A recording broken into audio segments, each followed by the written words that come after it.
ومن الناس من يقول آمنا بالله وباليوم الآخر وما هم بمؤمنين।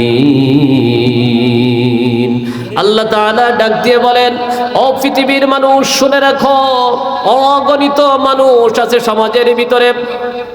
এই মানুষের ভিতরে এমন কিছু মানুষ আছে যারা বলে আমি আল্লাহকে বিশ্বাস করি, আমি পরকালকে বিশ্বাস করি, আমি আলেম ওলামাদেরকে ভালোবাসি, আমি নবীদের বিশ্বাস করি। এমন কথা যারা মুখে মুখে প্রচার করে বেড়ায় অথচ কাজে পরিণত করে না। আমি আল্লাহ ঘোষণা দিলাম এরা আসলেই মুমিন নয়, এরাই হলো সমাজের টাটকা মুনাফিক। কথা বলেন ঠিক কি ঠিক না? এজন্য মুনাফিক চিনতে হলে আমার আল্লাহ পাক রব্বুল আলামিন সুন্দর করে জানিয়ে দিয়েছেন, ও পৃথিবীর মানুষেরা, সমাজে দেখবে তোমাদের মতোই চলাফেরা করে, তোমাদের মতোই ওঠা বসা করে, তোমাদের মতোই সব কিছু তোমাদের সাথেই থাকে। আবার যাদের বক্রের ভিতরে রয়েছে কোরআন সম্পর্কে চুলকানি, বিশ্বনবীর আদর্শ সম্পর্কে চুলকানি, এরা শুধু মুখে মুখে ভালো কথা বলে, আসলে অন্তরে তাদের বক্রতা রয়েছে। এরা কখনো আলেমদের ভালোবাসে না, সর্বক্ষণ আলেমদের বিরুদ্ধে লেগে থাকে। কথা বলেন ঠিক কি ঠিক না? আল্লাহ তাআলা জানিয়ে দিলেন তাদেরকে চিনতে হবে কিভাবে। আল্লাহ পাক রব্বুল আলামিন বলেন এদের চেনার অত্যন্ত সহজ উপায় রয়েছে। وَإِذَا لَقُوا الَّذِينَ آمَنُوا قَالُوا آمَنَّا وَإِذَا خَلَوْا إِلَى شَيَاطِينِهِمْ قَالُوا إِنَّا مَعَكُمْ إِنَّمَا نَحْنُ মুস্তাহজিউন। আল্লাহ তাআলা ডাক দিয়ে বলেন, শুনে রাখো ও তালাবাসী, মুনাফিক চিনতে হলে কোরআনের কাছে আসো। কোরআন তোমাদের সুন্দরভাবে মুনাফিককে চেনাবে। আর মুনাফিক সম্পর্কে আমার নবী বিশ্ব নবী বলেছেন, সমাজের ভিতরে মুনাফিক শ্রেণীর মানুষ যারা ইসলামের ভিতরে সবচেয়ে ক্ষতি করেছে তারা। কথা বলেন ঠিক কি ঠিক না? কাফের চেনা যায়, অমুসলিম চেনা যায়, বৌদ্ধ চেনা যায়, খ্রিস্টান চেনা যায়। মুনাফিক হলো মুসলমানদের ভিতর থেকে তৈরি হয়, যারা মাঝে মাঝে নামাজও পড়ে, রোজাও রাখে, হজ করবে, তাও লোক দেখানোর উদ্দেশ্যে করবে। হজ করে গল্প দেবে, আমি হজ করেছি, 2 বার কাবা শরীফে গিয়েছি, 3 বার গিয়েছি, এমন ভাবে মানুষের মাঝে বর্ণনা করে, আমি নামাজ পড়ি, আমি রোজা রাখি, আমি হজ করি, আমি যাকাত দেই। এভাবে মানুষের কাছে নিজের আমলকে যারা জাহির করে, আল্লাহ পাক রব্বুল আলামিন তাদের কোনো আমলকে কবুল না করে ওই আমল তার দুনিয়াতে ফিরাইয়া দেন। এজন্য বিশ্ব নবী সাল্লাল্লাহু আলাইহি ওয়াসাল্লামকে ভালোবাসতে হবে। আমার নবী যখন কোরআনের দাওয়াত দিয়েছেন, কোরআনের দাওয়াত গ্রহণ করেছে যারা, দুনিয়ার জমিনে সাহাবী হয়েছেন তারা। আমার নবী যখন দাওয়াত দিয়েছে কোরআন দিয়ে, আসো তাআলাউ ইলা কালিমাতিন, চলে আসো আল্লাহর দিকে রুজু হয়ে যাও, এক আল্লাহর গোলাম হয়ে যাও, আল্লাহর গোলামি ছাড়া আর কারো দাসত্ব স্বীকার করা যাবে না। এই মর্মে আমার আল্লাহ তাআলা যখন দাওয়াত দিয়েছেন, সাহাবীরা পঙ্কপালের মতো আমার নবীর কথা মতো ছুটে এসেছেন। আর যাদের অন্তরে বক্রতা ছিল, যারা আমার নবীকে মানতে পারে নাই, বিশ্বাস করে নাই, আজ দুনিয়ার জমিনে তারা লাঞ্ছিত আর অপমানিত। কথা বলেন ঠিক কি ঠিক না? আমার নবী দাওয়াত দিয়েছেন, ক্বাদা রাব্বুকা আল্লা তা'বুদু ইল্লা ইয়্যাহু ওয়া বিল ওয়ালিদাইনি ইহসানা। আল্লাহ তাআলা বলে দিয়েছেন, শুনে রাখো পৃথিবীর মানুষ, আমি আল্লাহ তাআলা আমার ইবাদতকে তোমাদের জন্য ফরজ করে দিয়েছি। আমি আল্লাহ তাআলা আমার দাসত্ব স্বীকার করবে, গোলামি করবে, আর কারো গোলামি করা যাবে না, দাসত্ব স্বীকার করা যাবে না, কোনো দুনিয়াদার কোনো নেতা নেত্রীর কথা শোনা যাবে না, একমাত্র দাসত্ব হবে আল্লাহর। আল্লাহর গোলামি ছাড়া আমার জীবন পরিচালিত হতে পারে না, আমার চলাফেরা আমার উঠা বসা, আমার ব্যবসা বাণিজ্য, আমার লেনদেন সব কিছু হবে বিশ্ব নবীর আদর্শ অনুযায়ী আর আল্লাহর হুকুম মোতাবেক। আমার চলাফেরা যদি নবীর আদর্শ অনুযায়ী না হয়, আমার চলাফেরা, আমার ব্যবসা বাণিজ্য যদি নবীর আদর্শ অনুযায়ী না হয়, আমার লেনদেন যদি নবীর আদর্শ অনুযায়ী না হয়, আমলগুলো আল্লাহর দরবারে কবুল হবে না। ভাইরারে আমার নবী, বিশ্ব নবীর আদর্শ মেনেছেন শিশু থেকে শুরু করে নিয়ে বৃদ্ধ পর্যন্ত। আমার নবীর আদর্শ মেনেছেন গাছপালা তরুলতা পর্যন্ত। আমার নবীর আদর্শ মেনেছেন গর্তের সাপ পিপিলিকা পর্যন্ত। আমার নবীর আদর্শ মেনেছেন উটনি পর্যন্ত, হরিণী পর্যন্ত আমার নবীর আদর্শ মেনেছেন। আর যারা আমার নবীর আদর্শ মেনেছেন, আল্লাহর নবী তাদেরকে সোনালী মানুষ বর্ণনা করেছেন। এজন্য নবীর আদর্শ আছে যার ভিতরে, আমরা ওই আদর্শ অনুযায়ী চলার জন্য তাদের সাথে আমাদের সম্পর্ক বেশি করার দরকার। সমাজে এক শ্রেণীর মানুষ আছে যারা আলেমদেরকে ভালোবাসে, বাজারে যাওয়ার সাথে সাথে তাদের চা খাওয়ানোর চেষ্টা করে, যখন কোথাও বসে তাদেরকে সালাম কালাম করে ভালোবাসার চেষ্টা করে। আর এক শ্রেণীর মানুষ আছে আলেমদের নিয়ে সমালোচনা করে। আল্লাহ পাক রব্বুল আলামিন এই দুই শ্রেণীর মানুষকে উদাহরণ দিয়েছেন, একদিকে আবু জেহেল আর একদিকে হলো আবু বকর। আমার নবী, বিশ্ব নবী মসজিদে নববীর পাশে, আমার নবীর হুজরাটা যেখানে তৈরি আছে, নবীর হুজরা একটু দূরে, তার কাছে হলো মসজিদে নববী। আমার নবী, বিশ্ব নবী সাল্লাল্লাহু আলাইহি ওয়াসাল্লাম যখন মসজিদে নববীতে যখন নেতৃত্ব দিয়েছেন, সেখানেও শত্রুতা করেছে আব্দুল্লাহ বিন উবাই। আমার নবীর পিছনে নামাজ পড়েছে, আবার নবীর শত্রুতা করেছে। আবার যখন আমার নবী মক্কা নগরীতে নেতৃত্ব দিয়েছেন, সেখানেও আমার নবীর শত্রুতা করেছে আবু জেহেল নামে, যে আবু জেহেল সে সময়ের নেতা ছিল। আর একদিকে আবু বকর, কাবা শরীফের দুই প্রান্তে দুইজনের বাড়ি, একদিকে আবু বকরের বাড়ি আর একদিকে আবু জেহেলের বাড়ি। আবু জেহেল আমার নবীকে মেনে নেয় নাই, আমার নবীর নেতৃত্ব মানে নাই, অথচ আবু জেহেল কাবা শরীফের পাশেই থাকতো। কাবা শরীফের সাথে তার চলাফেরা ছিল, ওটা বসা ছিল। প্রতিদিন আবু জেহেলের সাথে কাবা শরীফের দেখা। আবু জেহেলের বাড়ির নিকটে কাবা শরীফ, কাবা শরীফের কাছে আর কারো বাড়ি ছিল না। অথচ আবু জেহেলের নসিবে হিদায়াত হয় নাই, কারণ আমার নবীকে মানতে পারে নাই। আবার দূর থেকে বেলাল এসেছে, আমার নবীকে ভালোবেসে এসেছে, খুবাইব এসেছে, আমার নবীকে ভালোবেসেছে। দূর থেকে এসে যারা আমার নবীকে ভালোবেসেছে, নবীর আদর্শ নিয়েছে, আল্লাহ পাক রব্বুল আলামিন তাদের জান্নাতি ঘোষণা করে দিয়েছেন। জোরে বলি সুবহানাল্লাহ। এজন্য নবীর ভালোবাসা আছে যার ভিতরে। এমন মানুষ আজকে আমরা নবীকে পাবো না, কিন্তু নবীর ওয়ারিস যারা আছে, আলেম সমাজ, তাদেরকে যদি আমরা ভালোবাসতে পারি, অবশ্যই নবীর ছোঁয়া আমাদের ভিতরে আসবে। হযরত আবু হুরায়রা রাদিয়াল্লাহু তাআলা আনহু বলেন, ও পৃথিবীর মানুষেরা শুনে রাখো, তোমরা যদি নবীর ভালোবাসা পেতে চাও, আলেমদেরকে ভালোবাসো। নবীর মহব্বত পেতে চাও, আলেমকে মহব্বত করো। নবীর সাথে মুসাফা করতে চাও, আলেমদের সাথে মুসাফা করো। তোমরা যদি নবীকে মেহমানদারি করতে চাও, আলেমদেরকে মেহমানদারি করো। যারা আলেমদেরকে ভালোবাসে, বিশ্ব নবী সাল্লাল্লাহু আলাইহি ওয়াসাল্লাম তাদেরকে ভালোবাসে। জোরে বলি সুবহানাল্লাহ। ও আমার ছাত্র ভাইরা, এখন তো এমন হয়েছে, আলেমদের দেখলে, উস্তাদ দেখলে এমন একটা অবস্থা, উস্তাদের চোখের নজর হলো এলেমের বড় একটা তীর। যারা যে উস্তাদের নজরে যে ছাত্র ভালো, তার জীবনটা গড়ে। আমরা উস্তাদের খেদমত করতে পারি নাই, কিন্তু উস্তাদের দোয়া নিয়েছি। যে উস্তাদ ছাত্রদের জন্য দোয়া করে, আল্লাহ পাক রব্বুল আলামিন তার জীবনটাকে ধন্য করে দেয়। কিন্তু দুঃখের বিষয় হলেও সত্য, এখন ছাত্ররা উস্তাদের খেদমত করাটা দূরে থাকুক, ছাত্ররা নিজেরা নিজেদেরকে পোসপাসের সাথে চলার জন্য ব্যস্ত। কথা বলেন ঠিক কি ঠিক না? আমার নবী, বিশ্ব নবী মুহাম্মদ রাসূলুল্লাহর ভালোবাসা নিয়েছেন সাহাবীরা। ছোট্ট সাহাবী তালহা ইবনে বারা বিশ্ব নবীর কাছে গিয়েছেন দেখা করার জন্য। তালহা তার পিতার সাথে নবীর কাছে গিয়েছেন। এমন সময় বিশ্ব নবীর কাছে বলতেছে তালহার পিতা, ও হাবিব, এমন একটা আদেশ আমাকে করুন, শিক্ষা দিন, যা আমল করলে আমি জান্নাত পেতে পারি। এই ইকো কমাতে হবে। বিশ্ব নবী তালহার পিতাকে আমল দিলেন।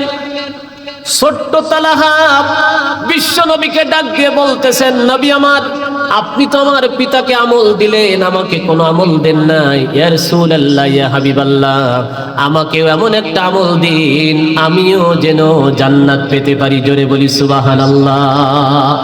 ছোট্ট তালহাকে বিশ্ব নবী বললেন, তুমি আমাকে কতটা ভালোবাসো?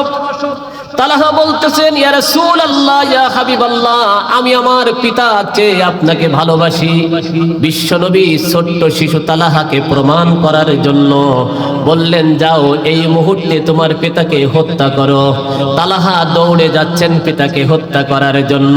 বিশ্বনবী আবার ডাক দিয়ে বলেন, তালহা দাঁড়িয়ে যাও, আমি বুঝতে পেরেছি আমি নবী প্রেম তোমার ভিতরে এমন রয়েছে, আমার যে আদেশ পেয়েছো সে আদেশ পালন করতে যাচ্ছ।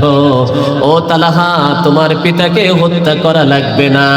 আমি তালহা বুঝতে পেরেছি এই জগতের ভিতরে তুমি সবচেয়ে আমাকে ভালোবেসে ফেলেছো। জোরে বলি সুবহানাল্লাহ। আল্লাহর নবী বিশ্ব নবী তালহা বাড়িতে গিয়ে অসুস্থ হয়ে পড়লেন। তালহা পিতাকে বললেন, একটু বিশ্ব নবীকে খবর দেন, আমাকে একটু দেখে যান। বিশ্ব নবী তালহাকে দেখতে গেলেন। শিশু তালহা বিশ্ব নবীকে বললেন, ইয়া রাসূলুল্লাহ, ইয়া হাবিবাল্লাহ, আপনি আমার জন্য দোয়া করুন, আমি অসুস্থ হয়ে পড়েছি। বিশ্ব নবী দোয়া করে দিলেন। বিশ্ব নবী বাসায় চলে গেলেন আর তালহার পিতাকে বলে গেলেন, যদি তালহা মৃত্যুবরণ করে তাহলে আমাকে খবর দিও, আমি তালহাকে নিজ হাতে গোসল করাবো, আমি তালহাকে নিজ হাতে কবরে রাখবো, আমি তালহার জন্য কবরে রেখে দোয়া করব। এই বলে বিশ্ব নবী চলে গেলেন। এদিকে তালহা তার পিতাকে ডেকে বলতেছেন, ও আমার পিতা, বিশ্ব নবী যেমন আপনাকে বলেছেন আমারও একটা ঘোষণা আছে। আমি বলতে চাই, যদি দিনের বেলায় মারা যাই বিশ্ব নবীকে খবর দিবেন, বিশ্ব নবী আসবে। আর আমি যদি রাতে মারা যাই বিশ্ব নবীকে খবর দিবেন না। রাতে যদি আমার নবী আসে, কাফের বেঈমানেরা হয়তো আমার নবীর উপর আক্রমণ করবে। শিশু বাচ্চা আমার নবীকে এত ভালোবেসেছেন, কাফের বেঈমানেরা আমার নবীর উপর অত্যাচার করবে। শিশু তালহা সেটাও সহ্য করে নাই। শিশু অবস্থায় আমার নবীকে এত ভালোবেসেছেন। আর যদি যৌবন বয়সে সাহাবীর কথা বলি তাহলে বেলালের কথা বলতে হয়। বিশ্ব নবী সাল্লাল্লাহু আলাইহি ওয়াসাল্লামের জলিল কদর সাহাবী ছিলেন বেলাল, কালো হাফসে বেলাল। আমার নবী বিশ্ব নবীকে এত ভালোবাসতেন, এত মহব্বত করতেন এই বেলাল। যখন আমার নবী চলতেন, বেলাল আমার নবীর সামনে সামনে চলতেন। আমার নবী আজান দিলেন, বেলাল আজান দিলে আমার নবী নামাজ পড়াতেন। আমার নবী যে পথে চলতেন বেলাল ওই পথের আগে আগে চলতেন। কেউ নবীর জন্য কাটা পুঁতে রেখেছে কিনা বেলাল হেঁটে প্রমাণ করতেন। বেলাল আগে আগে থাকতেন, আমার নবীকে কেউ যাতে কষ্ট না দিতে পারে এই কারণে বেলাল আগে আগে চলতেন। বিশ্ব নবী সাল্লাল্লাহু আলাইহি ওয়াসাল্লামের যখন মৃত্যু হয়ে গেল, মৃত্যুর সময় সবচেয়ে ব্যথা পেয়েছিলেন বিলাল।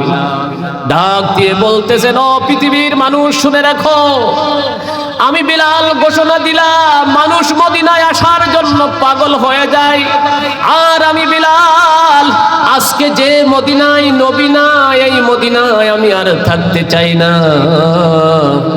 আমি আজান দিলে বিশ্ব নবী ইমাম হয়ে নামাজ পড়াতো। আমি যতক্ষণ আজান না দিতাম বিশ্ব নবী নামাজে আসতো না।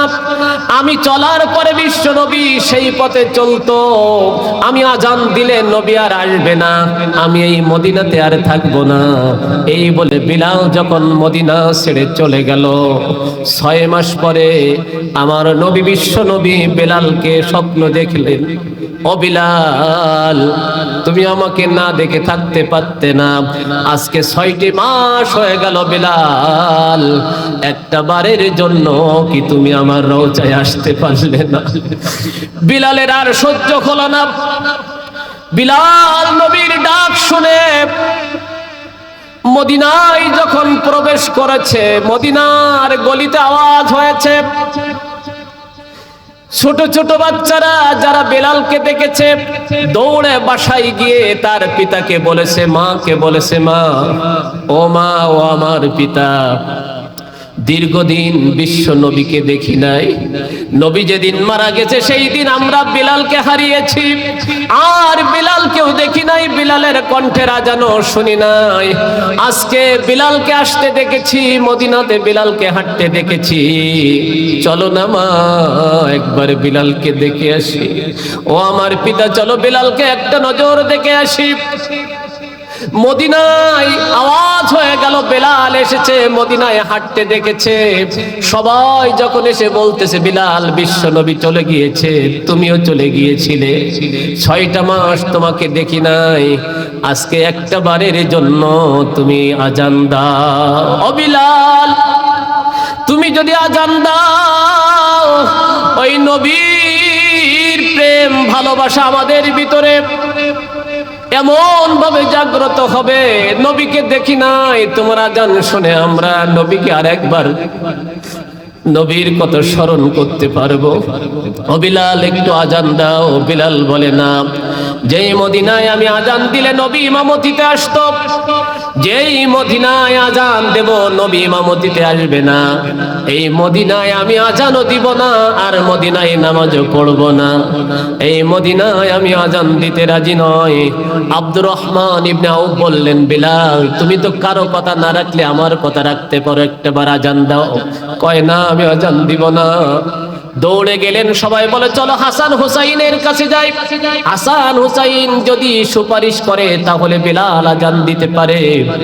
হাসান হুসাইন এসে বিলালের 2 হাত 2 জন ধরে বলতেছে, ও বিলাল, তুমি না আমার নানার গোলাম ছিলে, আমার নানা যা বলতো তাই শুনতে, আজকে যদি তুমি আজান না দাও তোমার হাত 2টা ছাড়বো না, একটা বারের জন্য আজান দাও। হযরতে বিলাল দেখলেন, যখনই বিশ্বনবীর 2 নাতি হাত ধরেছে, বিলাল 2 নাতির চেহারার দিকে তাকায়া দেখে বিশ্বনবীর চেহারাটা 2 নাতির ভিতরে ফুটে উঠেছে। জোরে বলি সুবহানাল্লাহ। বিলাল আজান দেওয়া শুরু করেছে। বিলাল আজান দিতে দিতে দিতে দিতে যখনই আশহাদু আন্না মুহাম্মাদার রাসূলুল্লাহ পর্যন্ত গিয়েছে, বিলাল বেহুশ হয়ে পড়ে গিয়েছে। আরে এমন নবীর নাম জবানে নিলাম, নবী আর তো নামাজে আসবে না। সেই যে বিলাল মদিনা ছেড়ে দামেস্কে চলে গেল, আর বিলাল কোনোদিন মদিনায় আসতে পারে নাই। ভাইরা রে আমার, এই ভালোবাসা মহাব্বত শুধু পুরুষের ভিতরে নাই। আমার নবী উহুদের ময়দানে, আবার নবী উহুদের ময়দানে জিহাদরত অবস্থায় খবর আসলো বিশ্ব নবী দুনিয়ায় নাই। এক মহিলা পাগলের মতো ছুটে চলেছে একটা নজর বিশ্ব নবীকে দেখার জন্য।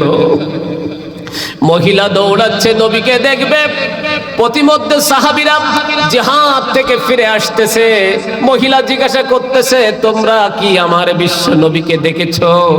আমার নবী কেমন আছে? সাহাবীরা বলতেছে, তোমার স্বামী শহীদ হয়ে গিয়েছে, তুমি ফিরে যাও। মহিলা বলতেছে, স্বামী শহীদ হলো কিনা জানতে চাই না, বলো না আমার নবী কেমন আছে, আমি আমার নবীকে দেখতে চাই। কিছু দূর যাওয়ার পরে খবর এলো, ও মহিলা ফিরে যাও, তোমার পিতা শহীদ হয়ে গিয়েছে। বলল, পিতা শহীদ হয়েছে কিনা জানতে চাই না, বলো না আমার নবী কেমন আছে। আরেকটু পথ যাওয়ার পরে বলল, তোমার 2টা সন্তান শহীদ হয়েছে। মহিলা বলতেছে, একটা বার বলো, আমি আমার পিতা চাই না, স্বামী চাই না, আমার সন্তান চাই না, একটা বারের জন্য বলো বিশ্ব নবী কেমন আছে, আমি 2 চোখে দেখতে চাই। যুবকদের ভিতরে বেলালের কথা বলতেছি, মহিলাদের ভিতরে যে মহিলা বিশ্বনবী সাল্লাল্লাহু আলাইহি ওয়াসাল্লামের ভালোবাসার জন্য বলেছেন আমার স্বামী শহীদ হয়েছে, আমার সন্তান শহীদ হয়েছে, আমার পিতা শহীদ হয়েছে, এরপরেও মহিলা বলতেছে আমি জানতে চাই আমার নবী কেমন আছে। জোরে বলি সুবহানাল্লাহ।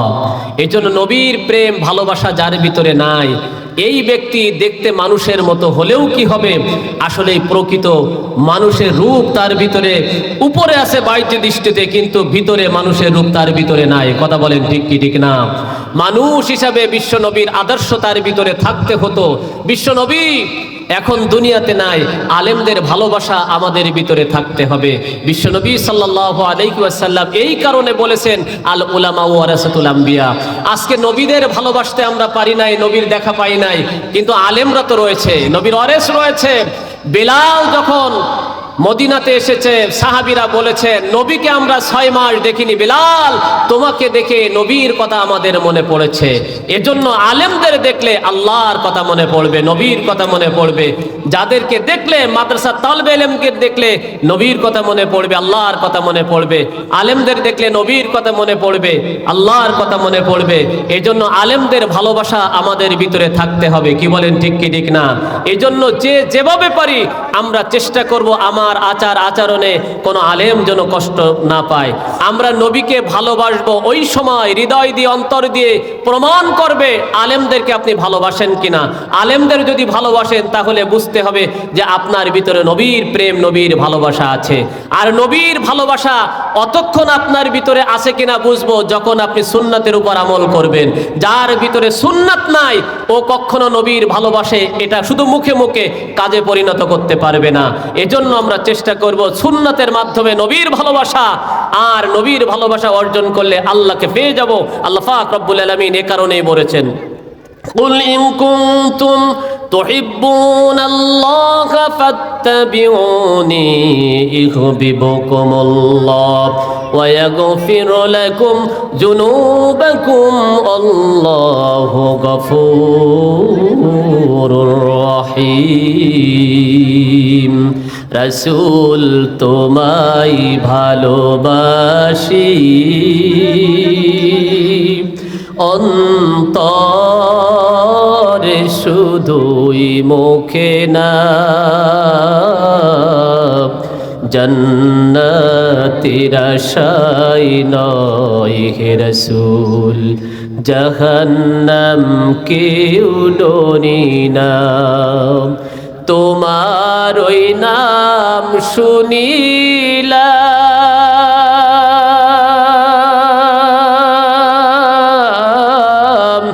এ চোখে দেখলাম না, এ আশিকের দিদার দাও না, আর দূরে থাকিও না। আল্লাহ সবার জন্য কবুল করুক, জোরে বলে আমিন। রাসূলের প্রেম ভালোবাসা আছে কার ভিতরে? একটু দুহাত তুলে দেখায় নারায়ে তাকবীর। আল্লাহ কবুল করুক। সম্মানিত উপস্থিতি, আমার নবী বেইজ্জতি হবে, নবীকে নিয়ে কটূক্তি করা হবে, কোরআনের অপমান হবে, আর আপনার আমার যদি একটুও ব্যথা না লাগে আপনি প্রকৃত ঈমানদার নয়, মুমিন নয়, আপনি মুসলমান হিসাবে পরিচয় দিবেন ওই সময় যখন নবীর আদর্শ আপনার ভিতরে থাকবে।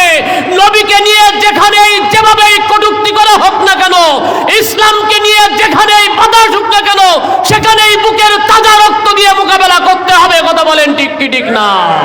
এজন্য আলেমদের সাথেও যদি কেউ বেয়াদবি করে সাথে সাথে দাঁত ভাঙা জবাব দিতে হবে সেখানে। কথা বলেন ঠিক কি ঠিক না? আমরা আলেমদেরকে ভালোবাসবো, নবীর ওয়ারিসদেরকে ভালোবাসবো, নবীর ভালোবাসবো, আদর্শ অনুযায়ী জীবন পরিচালনা করব। এটাই হলো ইসলামের সুমহান পথ।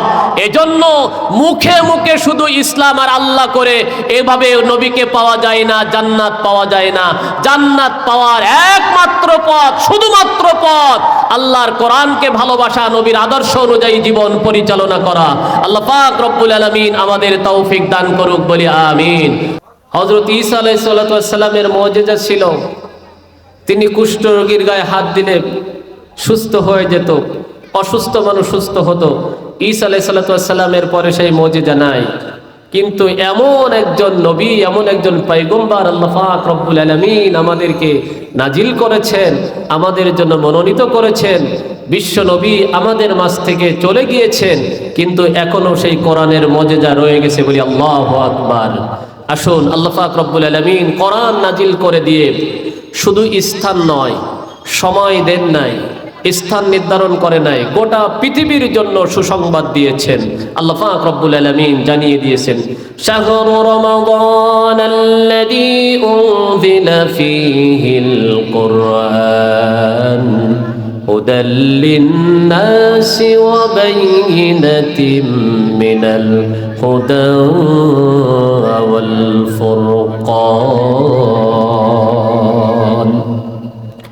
আল্লাহ পাক রব্বুল আলামিন ডাক দিয়ে বলেন, ও আমার তালাবাসী, সাতক্ষীরাবাসী, শুধু বাংলাদেশ নয়, গোটা বিশ্বের মানুষ শুনে রাখো, আমি আল্লাহ তাআলা মহাগ্রন্থ আল কোরআন নাজিল করেছি। আর এই মহাগ্রন্থ আল কোরআন নাজিল করেই আমি ক্ষান্ত হই নাই, এজন্য নাজিল করেছি গোটা মানব জাতি যে কারণেই কোরআনের কাছে আসলে কোরআন থেকে হিদায়াত নিয়ে তাদের জীবন পরিচালনা করবে, সমাজ পরিচালনা করবে, রাষ্ট্র পরিচালনা করবে, এমনকি কোরআন দিয়ে তারা দেশ পরিচালনা করে জান্নাতবাসী হবে। জোরে বলি সুবহানাল্লাহ। আল্লাহ তাআলা বলেন, হুদাল লিন্নাস, গোটা মানব জাতির জন্য আমি মহাগ্রন্থ আল কোরআনকে হিদায়াত স্বরূপ নাজিল করে দিয়েছি। ওয়া বাইয়িনাতিম মিনাল হুদা, আর মহাগ্রন্থ আল কোরআন হলো এমন একটি দলিল, এমন একটি প্রমাণ, সত্য মিথ্যা, ভালো মন্দ, হালাল হারাম, জায়েজ নাজায়েজ, দুনিয়ার জমিনে এমন কিছু নাই যা কোরআনের ভিতরে নাই। আল্লাহ তাআলা কোরআন দিয়ে গোটা পৃথিবীর মানুষকে সুসংবাদ দিয়েছেন। ও পৃথিবীর মানুষেরা, তোমরা সংসার পরিচালনা করতে চাও, কোরআনের কাছে আসো। মাদ্রাসা পরিচালনা করতে চাও, কোরআনের কাছে আসো। তোমরা সমাজ পরিচালনা করবে, কোরআনের কাছে আসো। তোমরা রাষ্ট্র পরিচালনা করবে, কোরআনের কাছে আসো। কোরআন এমন একটি কিতাব যে কোরআনের কাছে আসলে কোরআন তোমার সকল কিছু সুন্দরভাবে পুঙ্খানুপুঙ্খ রূপে বর্ণনা করে দিবে। কোরআন ছাড়া পৃথিবীতে আর কোনো গ্রন্থ নাই যে গ্রন্থ মানুষের সফলতা দিতে পারে। জোরে বলি সুবহানাল্লাহ। এজন্য আমার নবী, বিশ্ব নবী মহাগ্রন্থ কোরআন দিয়ে যখন মানুষদেরকে দাওয়াত দিতেন, কোরআনের কাছে মানুষদেরকে যখন ডেকেছেন, মানুষগুলা যারা আমার নবীকে মেনে নিয়েছে, কোরআন মেনে নিয়েছে, তারা হিদায়াত প্রাপ্ত হয়েছে। তারা স্বর্ণযুগের সাহাবী নামে আমার নবীর জবান থেকে, দুনিয়া থেকেও অনেকেই জান্নাতের সার্টিফিকেট পেয়েছে।